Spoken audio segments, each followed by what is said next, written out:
ሐጂ አወል እኔ አንድ ጥያቄ ልጠይቅዎት። እርስዎ በዚህ በሐላል ሆም ካገቡ በኋላ ምን ያህል ጊዜ ቆዩ ከባለቤት? ጀማዓ እንግዲህ ተዘውጀናል። ዘውጁና እያለ ነው ትውልዱ። የይድረሱልኝ ጥሪ እየተጣራ ነው። ዳሩን እያለ ነው። መልካም ጥሪ ጀማዓ። የዘውጁና ፕሮግራም እንደቀጠለ ነው። እስካሁን 5 ሰዎች እንግዲህ አላህ Subhanahu Wa Ta'ala ካለ ኒካህ ሊያስሩ ነው። ሱብሃንአላህ Subhanahu Wa Ta'ala በሐላል ሆም እንግዲህ ተዘውጀናል እና ሐጂ አወል መልስ ዛሬ ሂደን መልስ ፕሮግራሙ ላይ ነው ያለነው። አልহামዱሊላህ ረብል ዓለሚን ሐላል ሆም እዚህ ደረጃ ያደርሰው 50 ሴቶች 60 ሴቶች በቲክቶክ ላይ ዘውጁና ስላለ አይኒ ብላችሁ ያለ ሰው አለ። ምን አረጉ? በምን ቋንቋ የቱ ጋር ያስረዱ? አውዝ ቢላህ 100 ሺህ ብር ጠይቆሻል? 100 ሺህ ብር እኔንም ይሄው አልዋሽም። ሄቨንም የምታውቃት ልጅ ለሷም ተጠይቃለች፣ ለኔም ተጠይቄያለሁ። 100 ሺህ ብር ማለት ነው። አሰላሙ አለይኩም ወራህመቱላሂ ወበረካቱ። ውድና የተከበራችሁ የአህመድ ዩቲዩብ ቤተሰቦች ሁላችሁንም ሰላም ብያለሁ። ይሄን ቪዲዮ እስከ መጨረሻው ላይክ፣ ሼር ያደረጋችሁ እስከ መጨረሻው አዳምጡት፣ ይጠቅማችኋል። እንደዚሁም አዘውጁና እያላችሁ በሶሻል ሚዲያ የምታገቡ ሰዎች መጨረሻችሁ ልክ እንደ ሐጅ ኢብራሂም በጣም የሚያሳዝንና የሚያሳፍር ነው። ሐጅ ኢብራሂም የልጆቻቸው እናት ስላረፈችባቸው አብረው ቡና የሚያጣጣቸው የሚፈልጉ የነበሩ አባት ሲሆኑ ነገር ግን በሐላል ሆም የማይሰራ ስራ ተሰርቶባቸው በጣም በሚያሳፍር ሁኔታ ሙስሊሙን የሚያስወቅስ ታሪክ፣ ሙስሊሙን የሚያስወቅስ ትልቅ ነውር የሆነ ስራ ሰርተዋልን። ይሄን ቪዲዮ ሁላችሁም እስከ መጨረሻው እያዳመጣችሁ ሐሳብ አስተያየታችሁን ኮሜንት ላይ መጥፋችሁን አትርሱ። ቪዲዮውን እስከ መጨረሻው ቪዲዮውን ጨምርላችኋለሁ። አብረን እንከታተል፣ አብረን እናዳምጥ። ምክንያቱም አባል ስላልሆንኩኝ እዛ ላይ አባል የሆኑት ናቸው ሹራ የሚያደርጉት። አባል ስላልሆንኩኝ ከዋትስአፕ ወጣው አስወጣኝ። ስለዚህ አባል ለመሆን ደግሞ ካንቺ የሚጠበቀው መስፈርት አለ፣ ገንዘብ መክፈል አለብሽ አይደል? አባል ለመሆን ይሄ አባል ለመሆን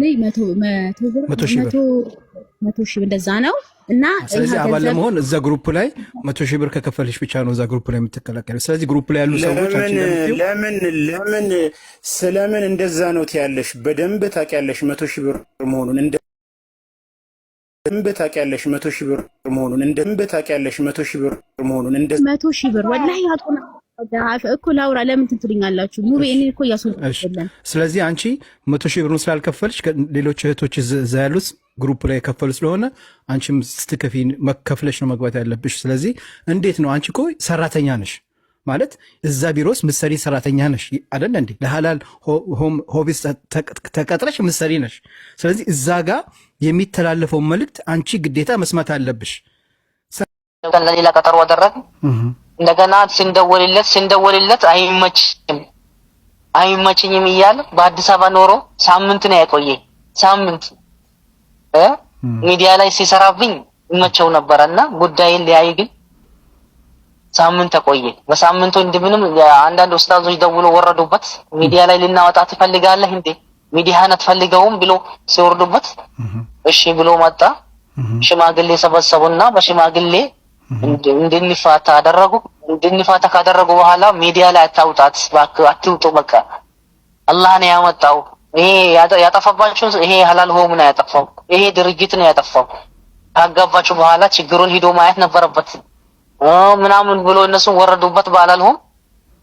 ይሄን ካደረጉ በኋላ እንግዲህ ይሄን አክል የሆነ ሴት ናትና የሆነሽ ነገር ይደረግላት ተባለ። የሆነሽ ነገር አደረግነ ሰራን። በቃ በሁለት ወር ምናምን የሆነ 15000 ቆረጠ። 5000 መህር ነበር 5000 ተጨመረ።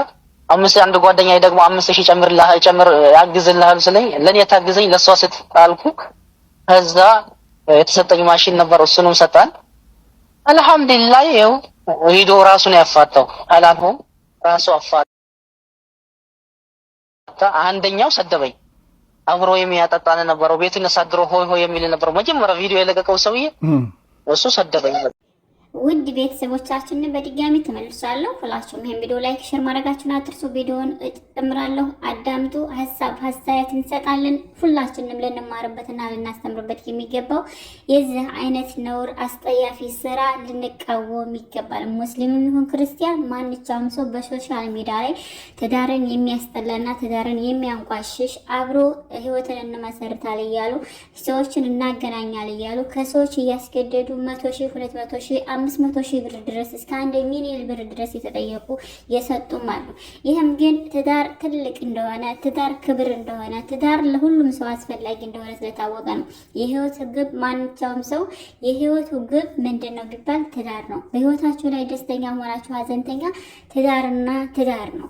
ለዚህም ሐጅ ኢብራሂም የልጆቻቸውን እናስላጡ አብራቸው የምትኖርና አብራቸው ቡና የምትጠጣ ሐሳባቸውን የምትካፈል ቀሪ ዘመናቸውን የሚደሱበት የትዳር አጋር ስለሚፈልጉ በሐላልም ትዳር ፈልገው ትዳር መስርተው ምላሽ ተመልሰው እስከ ምላሻቸው ድረስ እጅግ በጣም በሚያሳዝን ሁኔታ አይተናለን።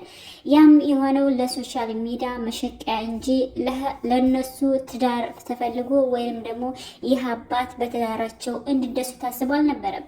ሆኖም አባታችን የሚናገሩት ቃል በጣም ያሳዝናልን።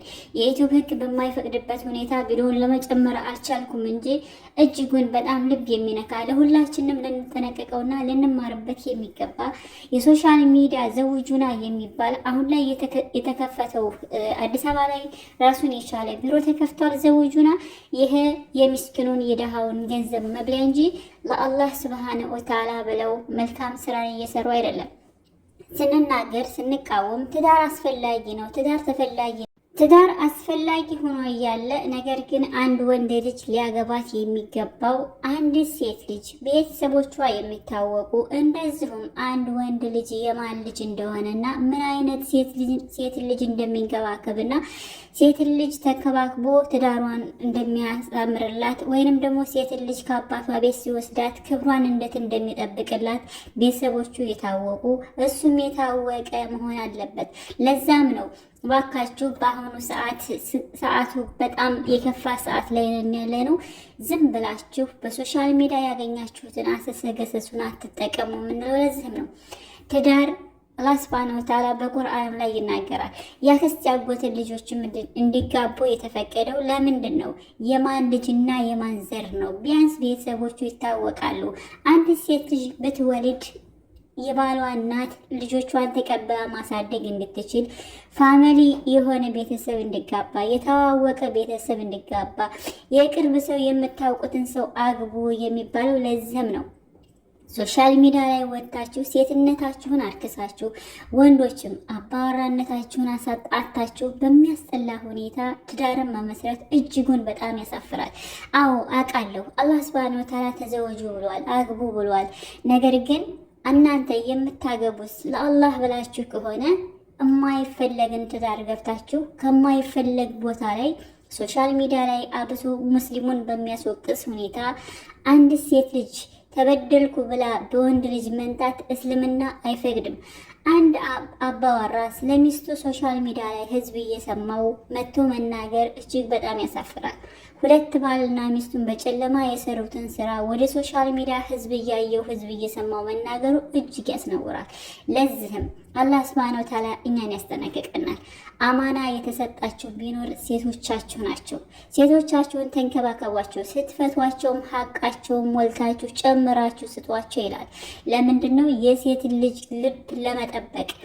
ግን ዛሬ ላይ እየተሰራ ያለው ሁሏም የራሷን ህይወት ለመኖር ሶሻል ሚዲያ ላይ ሸቅላ ለመግባት ሰርታ እንደኔና እንደ አንቺ መኖር የማትፈልግ ሶሻል ሚዲያ ላይ ዘውጁና የሚባል ፕሮግራም በማዘጋጀት የሴቶችን ልብ በሚሰብር ሁኔታ እጅግ ትዳርን እንዲያስጠላ በሚያደርግ ሁኔታ ሶሻል ሚዲያ ላይ እየተጋቡ ነገር ግን ዛሬ ገንዘቤን ተበልቻለሁ፣ ብሬን አስመልሱልኝ፣ ህይወቴ ተበላሽቷል፣ ህይወቴን አቆላሽቶታለን፣ ኑሮዬን አበላሽቶታለን፣ እባካችሁ ህይወቴን እንዳስተካክል ገንዘቤን አስመልሱልኝ፣ ክብሬን አጥቻለሁ እያለች ሁለት ባልና ሚስቶች በጨለማ የሰሩትን ስራ አውጥተው ወደ ሶሻል ሚዲያ እያሰጡ ይገኛል።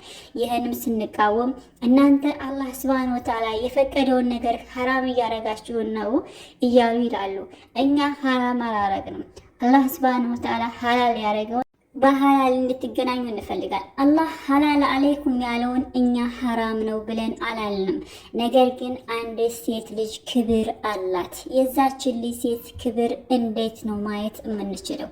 ለዚህም በተደጋጋሚ ሶሻል ሚዲያ እየገባችሁ እናግባ እንዘውጅ የምትሉ ስጃዳችሁን አንጥፋችሁ እጃችሁን ዘርግታችሁ ወደ ረብል ዓለሚን አላህ ኸይረኛውን መልከኛውን ዘዋጅ እንዲሰጣችሁ የምትኖሩበትን የምታረጁበትን የምታፈሩበትን የምታብቡበትን ትዳር እንዲሰጣችሁ አላህ ሱብሓነሁ ወተዓላን ጠይቁት። ሙስሊምም ሆነ ሌላ እምነት ተከታይ ትዳር የፈጣሪ ስጦታ እንጂ የሰው ስጦታ አይደለም። ስለዚህ ማንኛውም ሰው ቤቱን ከፍቶ ሊሸቅልብሽና ሊያዋርድሽ ክብርሽን ዝቅ ሊያረግሽ አይገባም። አንቺ የተከበርሽ እንቁ ሴት ነሽ። ሴትነትሽን አስከብሬ። አረብ ሀገር ረጅሙን ዓመት ሰርተሽ ጊዜ ሽዷል፣ ሰዓትሽ አልፏል። ጠብቂ፣ አትሞችም። ከክብርሽ አይበልጥም። ክብር የሰው ልጅ ዋናው ነገር በዚህ ምድር ላይ ሲኖር ያጣም ያገኝም እኩል አንድ ነፍስ ያለው ሆኖ ነገር ግን ክብር በመቀጠል አንድ ሰው ወደ ሶሻል ሚዲያ መጥቶ ከማግባቱ በፊት አባቴን ምን ያስደስተዋል፣ እናቴን ምን ያስደስታታል? የጎረቤትሽ ልጅ ክብር እንዳላት እናቷ እንዳከበረች ሁሉ የአንቺም እናት ክብር ትጠብቃለች ካንቺ። ለዚህም ያንቺን እናት አንቺ ያላከበርሻት ማንም ሊያከብርልሽ አይችልም። የሰው መልካም አንገት አይለካም። የሰው እናት እናት አይሆንም። የሰው ክብር አይሆንም። ክብራችሁን በራሳችሁ እጅ አትጡት። ይህን እላለሁ። ለዚህም ውድ እና የተከበራችሁ የአህመድ ዩቲዩብ ቤተሰቦች ይህን ቪዲዮ ሁላችሁም ተደራሽነት እንዲኖረው ላይክ፣ ሼር እያደረጋችሁ ሀሳብ አስተያየታችሁን በኮሜንት እየሰጣችሁ እንደዚሁም ለሌሎች እህቶቻችሁ ምክር እየለገሳችሁ ራሳችሁንም ከእንደዚህ አስጠያፊና ነውረኛ ስራ ልትቆጠቡና ሶሻል ሚዲያ ማንም አውጥቶ ላያሰጣች ለራስሽ ንገሪው። እኔ ጠንካራ ሴት ነኝ፣ ተፈላጊዋ ሴት ነኝ። ማንም መቶ እኔን አይሸቅልብኝም። ነፍስሽን ንገሪው። ትዳር የፈጣሪ ስጦታ ነው። ፈጣሪ ሁላችሁንም ሊዘውዛችሁ ሁላችሁንም የምትደሰቱበት የምታርፉበት የህይወት ዘመናችሁ የምትደሰቱበት ኑሯችሁ የሚያምርበት አላህ መልካምን ትዳር ይወፍቃችሁ። ለዚህም ራሳችሁን ጠንቅቅ አድርጋችሁ ጠብቃችሁ ህይወታችሁን ለመኖር ሞክሩ። አስጠያፊና አስነዋሪ ስራ ለመስራት ራሳችሁን አታዘጋጁ። ተቃውሙ። እንዲህ አይነት ነውረኛ ስብዕና የሚያጎድር ስብዕና የሌለው ባዶ የሆነ ህይወትን የሚያበላሽ ስራ አትስሩ። ለህይወታችሁ ራሳችሁ ስሩ። ለነፍሳችሁ ራሳችሁ ትጉ። ማንም ለአንቺ ነፍስ አይተጋም። አንቺን ማንም ሊያወርድሽና ዝቅ ሊያረግሽ አይገባም። ራሳችሁን ጠንካራ ሴትና ጠንካራ ሴት ጀግና ሴት አድርጋችሁ ራሳችሁ ነው። ከዛ የተረፈ ማንም ሰው አንቺን አንቆላሽሽ ወደ ሶሻል ሚዲያ መተሽ እንባሽ ልታሳየ አይገባም። ይህ ሚዲያ እንኳን አይደለም የሚያለቅስን የሳቀን አይገድፍም።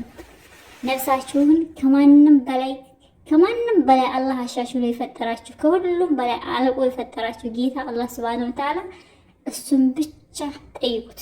እጃችሁን ዘርጉ ወደ አላህ እና ይህን ለማለት እወዳለሁ። በስተመጨረሻ ውዶቼ፣ ማሮቼ፣ ፍቅሮቼ የምወዳችሁ የማከብራችሁ ዛሬ በአህመድ ዩቲዩብ ማናት የመጣችሁ ልትሉ ትችላላችሁ። ይህን ቪዲዮ ሁላችሁም ላይክ ሼር አድርጉት። ለዛሬ ይዤላችሁ የመጣሁት ርዕስ ይመስላል።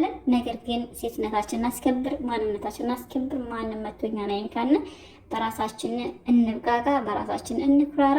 ማንም ማን ሊነካ አይገባ፣ ማንም ማን ሊያስቀይም አይገባ። ማንም በማንም ህይወት ላይ ገብቶ ማንንም ማን ሊነካ አይገባ።